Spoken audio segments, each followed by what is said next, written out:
Please know if Walls becomes a content creator, he starts saying Sigma, I will perish. He never will. He never will. He'll also never have an interview this bad. After a rough start as Trump's running mate, JD Vance is now leading the Republican effort to define the Harris-Walz ticket and to regain the momentum. In what both the Trump campaign and the Democratic Party are referring to as the stalker campaign, because he's not going anywhere that the Harris-Walz campaign is not. He's just following them around and then doing media appearances.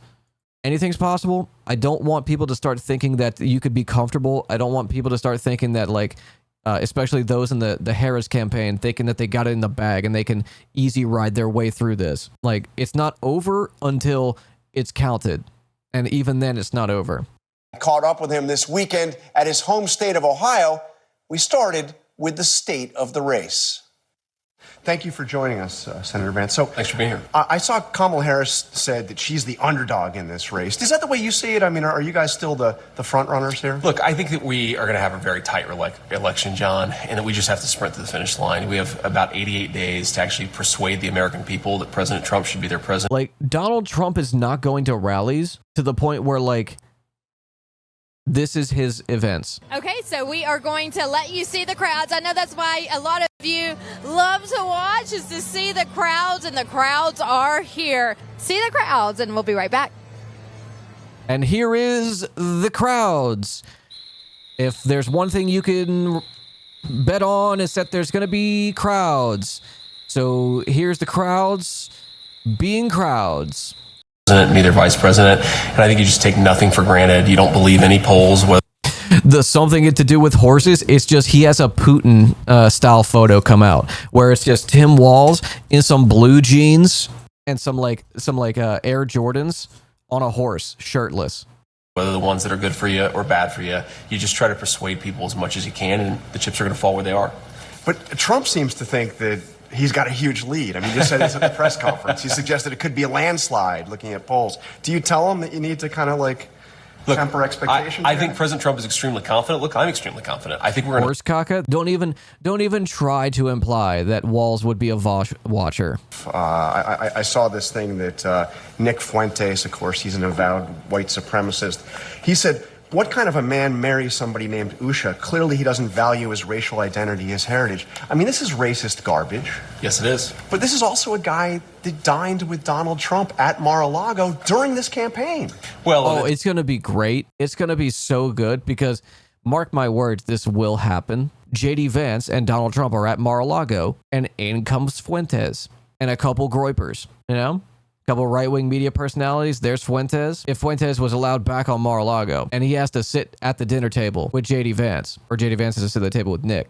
Yeah, throw a Charlie Kirk in there. I don't think Charlie Kirk would have dinner with Fuentes. I think Charlie Kirk sees Fuentes as toxic to the brand of conservative media. Donald Trump doesn't know anything about and frankly doesn't care for. But yeah, look, she's beautiful. She's smart. What kind of man marries Usha? A very smart man and a very lucky man, importantly. And my views, look, if these guys want to attack me or attack my views, my policy views, my personality, come after me. But don't attack my wife. She's out of your league. That dinner that Trump had, and of course it was Kanye West, the guy that's praised Hitler, who arranged it all. That was back a year and a half ago, and Trump still hasn't given a full-throated denouncement of this guy who said that terrible stuff, but he said, I mean, he's a white supremacist. Look, I think President Trump has issued plenty of condemnations on this. The one thing. What is it about this interview that really is off-putting, other than that it's JD Vance? It's the lighting.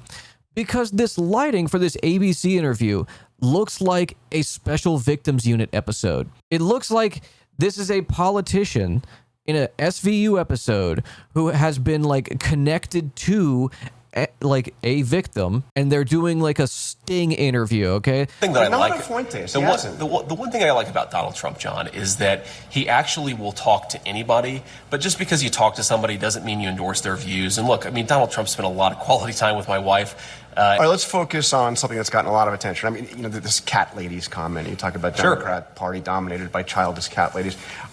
Put that aside. You also made a policy proposal. Yes. Which was why Tucker Carlson had you on for that interview. And you said you advocated giving extra votes to people with children, which seems a little. Well, John, it's not. So he found another legitimate use for that corner chair in the hotel room. Policy proposal. It's a thought experiment, right? Democrats said we should give children the right to vote. Some Democrats had said we're going to give children the right to vote. And I said, well, if we're going to give the rights to the children, then we should actually just allow the parents to cast those votes, right? I trust a parent more with a decision like that than I do, say, a 14-year-old. So it's a thought experiment. There are 14-year-olds don't vote. What do you mean it's a thought experiment? They don't vote.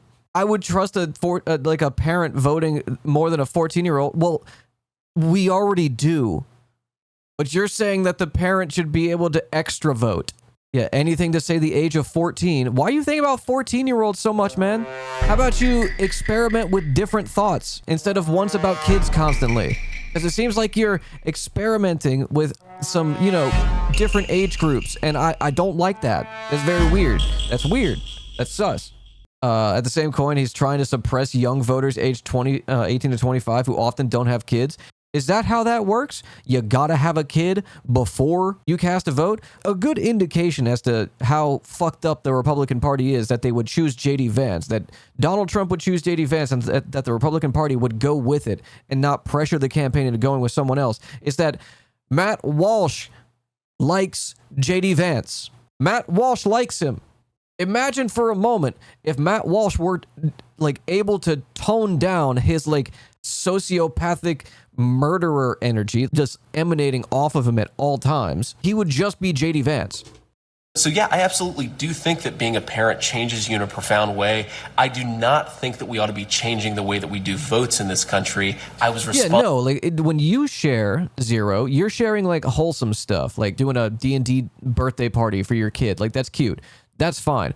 No one in here has ever been like, no, children are a blessing. Children are a blessing, and we have to have more children in order to maintain the fatherland. It's like, okay, it verges very quickly into eugenics and white supremacy and Nazi shit, family. And I do think, look, when you're a parent and you have children, you obviously have a different perspective. And I said that too, and I certainly believe that. But I think that the idea, John, that I actually want to change the American voting system to give 12-year-olds the right to vote and then to give control over it to their parents, it's ridiculous. I never said that. I was responding to a Democratic line.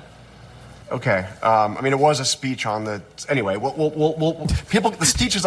I love how he's like, well, it was something you said at a speech, but okay, cool. Easy, thank you for the 6 months. Online, people can please, watch but in the beginning, John, I say Democrats have proposed giving these rights to children. I say if we're going to give them to children, let the parents cast that vote. So I want to ask you about abortion. There's this proposed amendment that's going to be on the ballot in Florida that basically codifies a constitutional right, state constitutional right, to have an abortion up to about 24 weeks. I assume this is something you oppose. Well, what I believe, and I'm running to be the vice president of the United States, is that the American people have to make this decision. And President Trump has said explicitly they're going to make this decision on a state-by-state level. He won the nomination of our party. He's determined what the platform is. And I think that he's doing something that's actually very, very important, which is to try to help the country find some common ground. Look, California's... Yes, let the country try and find some common ground by letting them arbitrarily remove or restore rights based upon your spawn point. Yes, common ground is whenever you do or don't have the same thing. Cool. Just saying words, man. This is just straight up corpo speak. Is going to have a less restrictive abortion policy than Ohio, where we're sitting. Ohio is going to have a less restrictive abortion policy than Alabama. I think the people have to make these decisions, and that's the way. Yeah, so why is a poor woman in Alabama, why does she have her rights taken away, but the person in California doesn't? But here we are talking about, hey, it's fine. And that's actually more democratic if the poor woman in Alabama, or let's be honest, poor little girl in Alabama has to carry her rapist child, but the one in California doesn't. But this should be, I assume this is an easy one for you. You've been very clear about how you feel about abortion. If you've compared it to slavery.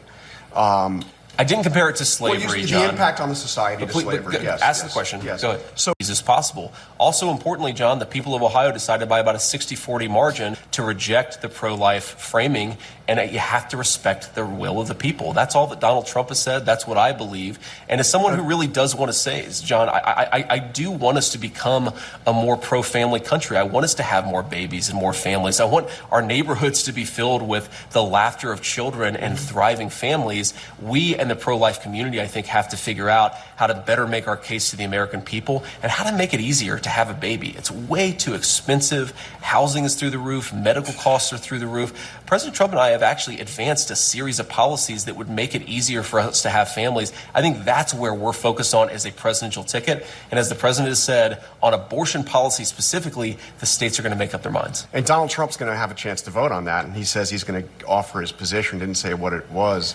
Would you be disappointed? Fortunately, if you're not married, you're single in the eyes of the government. Yep. Donald Trump says that he supports a constitutional right to abortion? I'll let Donald Trump offer his position, and I'll talk about it then. What would you Brother, encourage? you are the vice presidential candidate.